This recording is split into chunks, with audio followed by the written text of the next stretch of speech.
সবাই ভালো মানুষ হয়ে, ভালো মুসলমান হয়ে বেঁচে থাকতে পারি। আল্লাহর কসম, ফরজ ইবাদত গুলো করার পর, ইমানের পর ফরজ ইবাদত গুলো করার পর সবচেয়ে বড় ইবাদত হলো যে আপনি কারোর সাথে শত্রুতা করবেন না। সে করুক, আপনি করবেন না, আপনি তার কোনো ক্ষতি চাইবেন না। কেন ইসলাম গীবত নিষেধ করেছে? গীবত করা হালাল না হারাম?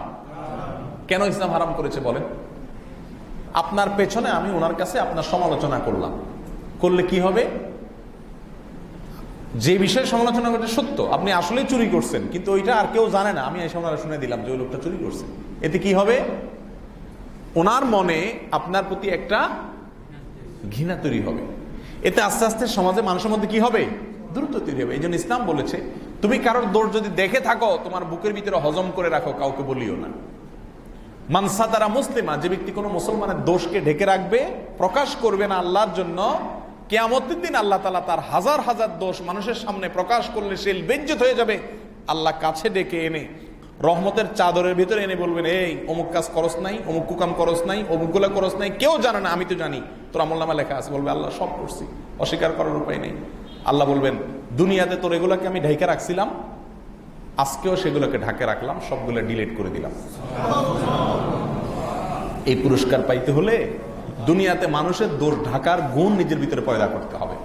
কোন মুসলমান ভাইয়ের আয়েব তালাশ করা যাবে না, দোষ তালাশ করা যাবে না। চেষ্টা করা যাবে তো ইনশাআল্লাহ। একটা সুন্দর সমাজ গড়ার জন্য গোটা সমাজকে আপনি সংশোধন করতে পারবেন না।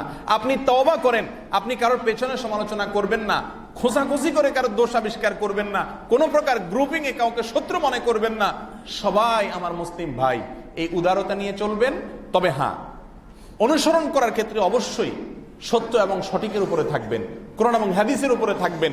সেটার উপরে প্রতিষ্ঠিত থেকে যারা বিপদগামী আছে, ভুল পথে আছে, তাদের জন্য দোয়া করবেন, আন্তরিকতা রাখবেন, দয়া মায়া রাখবেন, কাউকে প্রতিপক্ষ বা শত্রু বানাবেন না। লা তাহাসাদু ওয়ালা তাবাগাদু ওয়ালা তাদাবারু ওয়া কুনু ইবাদাল্লাহি ইখওয়ানা।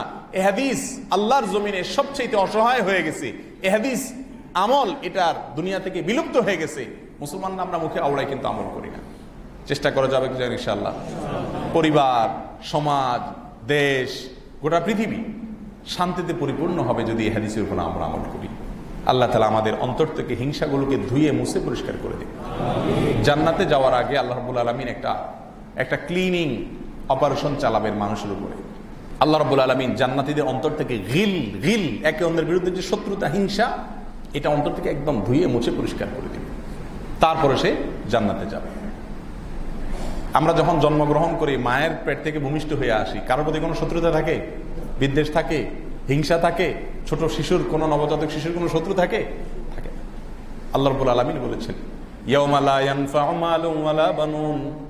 তোমার বহু সন্তান আছে, একজন ম্যাজিস্ট্রেট, আরেকজন অমুক, আরেকজন তমুক, বহু সন্তান বহুত বড় বড় পদে আছে, অনেক সম্পদ দুনিয়াতে করছো, কিয়ামতের দিন এগুলোর কোনটা কাজে আসবে না। ইল্লা মান আতাল্লাহ বিকলবিন সালিম। কিন্তু যে ব্যক্তি আল্লাহর কাছে একটা মন নিয়ে যাবে, কি মন? যে মনটার ভিতরে কারোর প্রতি কোনো হিংসা নাই, বিদ্বেষ নাই, শত্রুতা নাই, কারোর প্রতি নাই, ফ্রেশ একটা মন নিয়ে যে আল্লাহর কাছে যেতে পারবে, এই মনটা তাকে আখেরাতে মুক্তি এনে দিবে আল্লাহর কাছে। ফ্রেশ মন। ছোটবেলায় যেরকম একটা ফ্রেশ মন নিয়ে দুনিয়া থেকে আসছেন নবজাতক শিশু হয়ে, যাওয়ার সময় যদি এরকম একটা মন নিয়ে যেতে পারেন, কারোর প্রতি কোনো বিদ্বেষ না থাকে, আপনি জান্নাতি হবেন। এক ব্যক্তি হেঁটে যাচ্ছে, রাসূল করিম সাল্লাল্লাহু আলাইহি ওয়াসাল্লাম বলেছেন, তোমরা জান্নাতি লোক দেখতে চাও? বলে, হ্যাঁ ইয়া রাসূলুল্লাহ, দেখতে চাই। বলে যে, এই লোকটাকে দেখো, ওই যে যাচ্ছে মসজিদের সামনে দিয়ে, এই লোকটা জান্নাতি। রাসূল বলে দিচ্ছে এই লোকটা জান্নাতি। সাহাবীরা পাগল হয়ে গেছে ওই লোকটার রহস্য আবিষ্কার করার জন্য। কি করে এই লোক যে জান্নাতি? রাসূল বলে দিচ্ছে।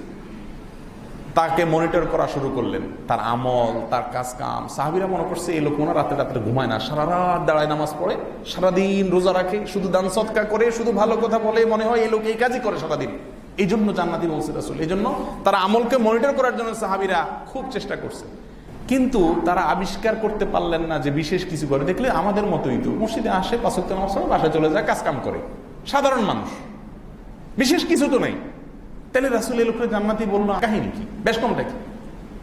তখন সেই লোকটা ধরছে সাহাবীরা যায়, বলছে, ভাই দোহায় লাগে, তুমি গোপনে কি কি করো একটু বলো ভাই, আমরা তো কিছু বাইর করতে পারলাম না, বলো। লোকটা হেসে দিছে, দিয়া বলছে, ভাই তোমরা যা করো তার চেয়ে একটা কাজও আমি অতিরিক্ত করি না। আমি, তোমরা নামাজ পড়ো, আমি নামাজ পড়ি, তোমরা রোজা রাখো, আমি রোজা রাখি, অতিরিক্ত অনেক নফল আমল করি, নফল নামাজ পড়ি, তাহাজ্জুদ পড়ি, দান সদকা করি, নফল রোজা রাখি, আল্লাহর কসম এগুলো আমি করি না কিছু, তোমাদের মতোই নর্মাল আমি। তবে একটা জিনিস আছে আমার, সেটা হলো আমি ক্ষণিকের জন্য একটু চিন্তা করি যে আমার আল্লাহর জমিনে কোনো শত্রু আছে কিনা, কারোর প্রতি আমার কোনো ক্ষোভ আছে কিনা। তো আমি চিন্তা করে দেখি যে না, আমার অন্তর সম্পূর্ণ ব্লাঙ্ক, খালি, আমার শত্রুর তালিকায় কোনো মানুষ নাই।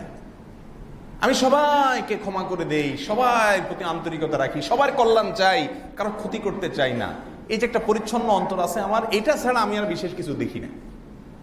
তখন সাহাবীরা বুঝলেন এটাই হলো সেই গোপন রহস্য যা একজন মানুষকে জান্নাতের সার্টিফিকেট দুনিয়াতে আনাই দিচ্ছে।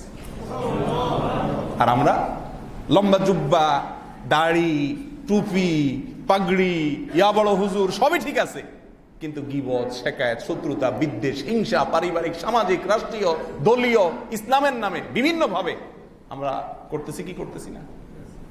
আল্লাহ তাআলা আমাদের অন্তরগুলোকে দুধের মতো পরিষ্কার করার তৌফিক দান করুন।